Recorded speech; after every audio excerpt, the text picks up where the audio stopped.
एक खदान में मजदूर पत्थरों की छंटाई कर रहे थे। तभी एक मजदूर को एक अजीब सा चमकता हुआ पत्थर दिखाई देता है।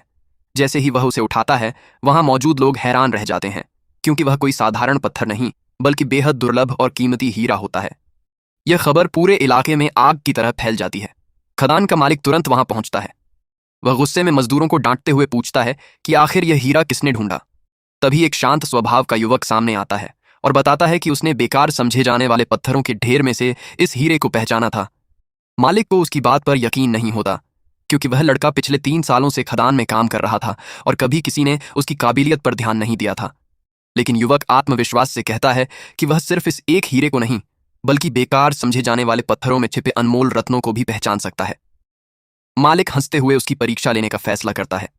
वह उसे खदान के सबसे पुराने और बेकार घोषित हिस्से में ले जाता है, जहां सालों से किसी को कुछ नहीं मिला था। युवक वहां पड़े पत्थरों को ध्यान से देखने लगता है।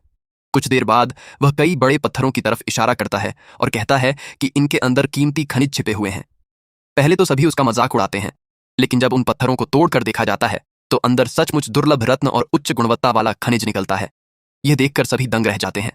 मालिक को समझ आ जाता है कि उसके सामने कोई साधारण मजदूर नहीं बल्कि एक असाधारण प्रतिभा वाला इंसान खड़ा है। तब युवक मालिक के सामने एक शर्त रखता है। वह कहता है कि अगर उसे पूरा अधिकार दिया जाए तो वह इस खदान को इतना मुनाफा कमा सकता है जिसकी किसी ने कल्पना भी नहीं की होगी। मालिक उसकी बात मान लेता है। इसके बाद युवक अपनी अनोखी क्षमता से खदान की किस्मत बदल देता है। कुछ ही महीनों में घाटे में चल रही खदान करोड़ों का कारोबार करने लगती है और वही मजदूर जिसे कभी कोई महत्व नहीं देता था, सबकी नजरों में सबसे कीमती इंसान बन जाता है।